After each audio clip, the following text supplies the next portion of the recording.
கிறிஸ்து இயேசுவில் எனக்கு பிரியமான என் அன்பு சகோதர சகோதரிகளே, அன்பன்னையின் குழந்தைகளே, வணக்க மாதத்தின் 22ஆம் தேதி இன்று நாம் சிந்திக்கக்கூடிய சிந்தனையானது அன்னை மரியாள் திருச்செபமாலையின் அரசி என்ற சிந்தனை கருத்துக்களோடு இன்றைய நாளிலே அன்னையோடு பயணிப்போம்.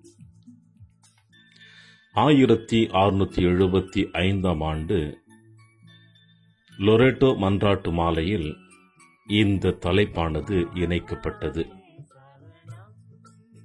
ஜெபமாலை இலத்தீன் மொழியில் ரோசாரியம் என்று அழைக்கிறார்கள். இதற்கு தமிழாக்கம் ஒரு அற்புதமான ஒரு வார்த்தையை நமக்கு வெளிப்படுத்துகிறது. அது என்னவென்றால் ரோஜா மலர் பூங்கா. ரோசாரியம் என்றால் இலத்தீனில், தமிழில் ரோஜா மலர் பூங்கா என்று சொல்லுகிறார்கள். இந்த ஜெபமாலை பக்தி முயற்சியை புனித டொமினிக் 13ஆம் நூற்றாண்டிலே மக்களுக்கு இதை எடுத்து வர முயற்சி செய்தார். 1517ஆம் ஆண்டு அக்டோபர் மாதம் 7ஆம் தேதி லிபெண்டோ போரிலே துருக்கியர்களை கிறிஸ்தவர்கள் வெற்றி கொண்டதினால் இந்த வெற்றி மிக எளிதாக கிறிஸ்தவர்களுக்கு கிடைக்கவில்லை. மாறாக ஜெபமாலை ஜெபித்ததினால் இந்த ஜெபமாலையின் வழியாக வெற்றி கொண்டார்கள் என்று திருத்தந்தை 5ஆம் பயஸ் மக்களை ஒருங்கிணைத்து வெற்றியின் அன்னை என்ற பெயரிலே இந்த விழாவை எடுக்க திருவுளம் கொண்டார்.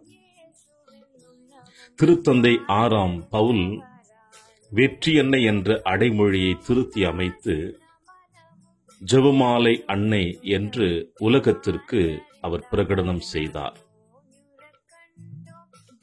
காரணம் நாம் சிந்தித்தோம் என்றால் 1917ஆம் ஆண்டு ஆகஸ்ட் மாதம் 13ஆம் தேதி பாத்திமா நகரிலே அன்னை மரியாள் 3 குழந்தைகளுக்கு காட்சி கொடுக்கின்ற பொழுது நானே ஜெபமாலை அன்னை என்று சொன்னார்கள்.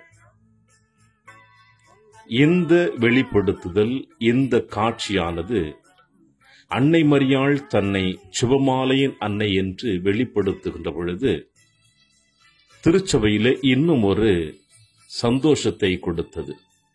எனவே ஜெபமாலை எடுத்து அன்னையின் வழியாக ஜெபிக்கின்ற பொழுது நாம் வெற்றி கொள்வோம் என்பதை அன்னை மரியாள் நமக்கு வெளிப்படுத்தி இருக்கின்றாள். பிரியமான என் அன்பு சகோதர சகோதரிகளே, இந்த திருச்செபமாலையை ஜெபிக்கின்ற பொழுது ஒரு சிலர்கள் தங்களுடைய கருத்துக்களை வெளிப்படுத்தினார்கள். அதாவது ஓயாமல் கிளிப்பிள்ளையைப் போல அருள் நிறைந்த மந்திரத்தை சொல்லுவது சிறுவர் சிறுமியர் அல்லது வேலை இல்லாத கிழவிகளுக்கு தான் பொருந்தும் என்று சொன்னார்கள். ஆக இந்த ஜெபமாலையினுடைய மகத்துவத்தை புரிந்து கொள்ளாமல் இப்படிப்பட்ட கருத்துக்களை வெளிப்படுத்துகின்ற பொழுது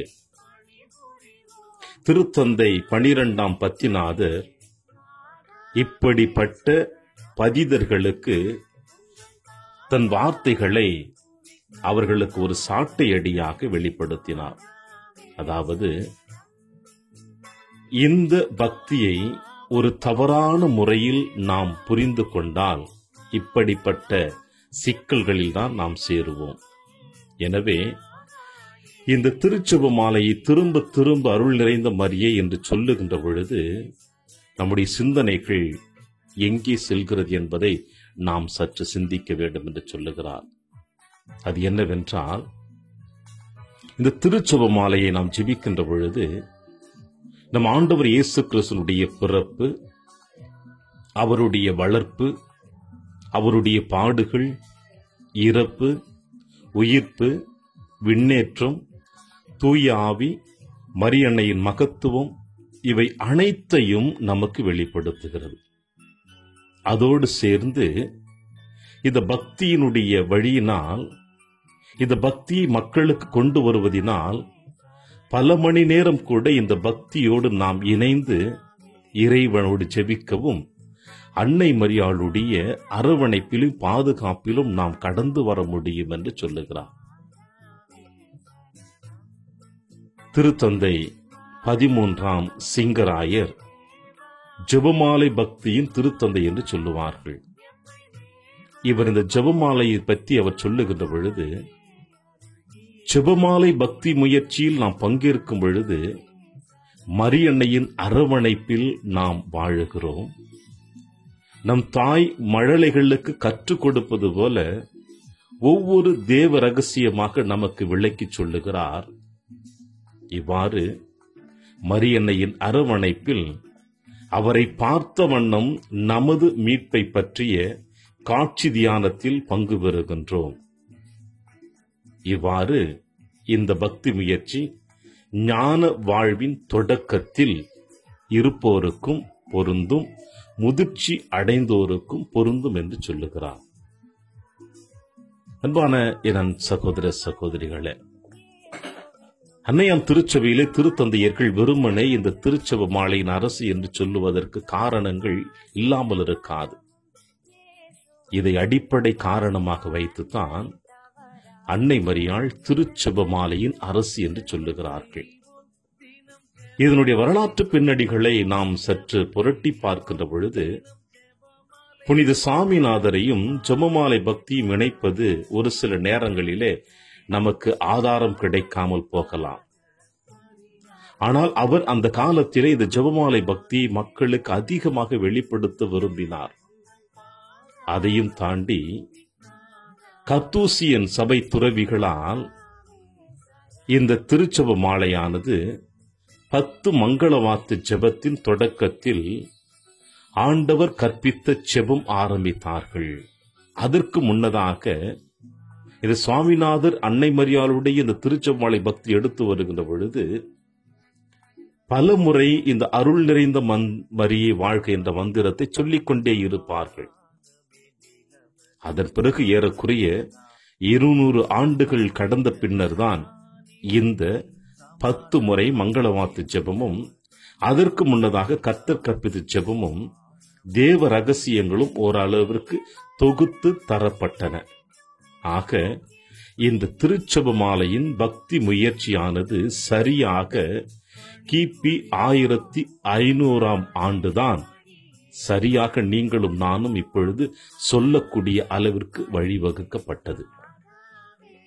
இந்த திருச்செப மாலையிலே நம்முடைய மறைந்த திருத்தந்தை 2ஆம் ஜான் பால் அவர்களுக்கு முன்னதாக இந்த திருச்செப மாலையினுடைய தேவ ரகசியங்களை 3 மட்டும்தான் அன்னையாம் திருச்சபை சொல்லிக் கொடுத்தது.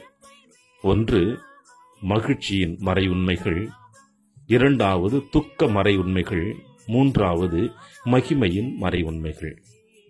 நம்முடைய திருத்தந்தை 2ஆம் ஜான் பால் இப்பொழுது புனிதராக விண்ணகத்திலே நமக்காக பரிந்து பேசிக் கொண்டிருக்கிறாரே, அவரும் அன்னை மரியாள் மீது அளவு கடந்த அன்பு வைத்திருந்தவர்தான். ஜெபமாலையின் மீது அவர் அக்கறை கொண்டவர். அன்னை மரியாளுடைய அன்பையும் அவளுடைய அரவணைப்பையும் அவளுடைய பாதுகாப்பையும் தன்னுடைய அனுபவத்தை பிறரோடு பகிர்ந்து கொண்டு ஜெபமாலை பக்தி அதிகமாக இந்த திருச்சபைக்கு வெளிப்படுத்தியவரும் அவரே. எனவேதான் அவரை துப்பாக்கியால் சுடுகின்ற பொழுது அவர் எந்த அளவிற்கு அன்னை மரியாள் மீது அளவு கடந்த அன்பு வைத்திருந்தார் என்பதை சொல்லுகின்ற பொழுது, அவர் சாய்கின்ற தருணத்தில அன்னை மரியாள் அவரை தாங்கி பிடித்ததாகவும் அவர் சாட்சியம் தெரிவித்திருக்கின்றார். எனவேதான் அவர் உடலில் பாய்ந்த குண்டானது பாத்திமா தேசத்தில் இருக்கின்ற அன்னையினுடைய கிரீடத்திலே பொறிக்கப்பட்டிருக்கின்றது. ஏன் இந்த 2ஆம் ஜான் பால் அவர்களை எடுத்து வருகிறேன் என்றால், எந்த அளவிற்கு அவர் அன்னை மரியாளோடு இணைந்து தன்னுடைய மன்னக பயணத்தை தொடர்ச்சியாக பயணித்து வந்தாரோ, அந்த திருச்செப மாலையிலே இன்னொரு வெற்றிடம் ஒன்று இருப்பதை அவர் உணர்ந்து கொண்டார். இந்த திருச்செப மாலையை செபிக்கின்ற பொழுது திருவிவிலியத்தில் இருக்கின்ற புதிய ஏற்பாட்டினை நாம் படிக்காமலேயே முழுவதுமாக அறிந்து கொள்ளக்கூடிய அளவிற்கு வாய்ப்புகள் இருக்கிறது என்பதையும் அவர்தான் வெளிப்படுத்தினார். அது எப்படி என்றால், மகிழ்ச்சியின் மறை உண்மைகளை பார்க்கின்ற பொழுது இயேசுவினுடைய பிறப்பின் செய்தியும் அவர் கோவிலில் கண்டுபிடிக்கப்பட்டதையும் தெரிவிக்கின்றது. அதற்கடுத்தது நேரடியாக துக்க மறை உண்மைகளை பார்க்கின்ற பொழுது இயேசுவினுடைய பாடுகளின் மரணத்தை வெளிப்படுத்துகிறது.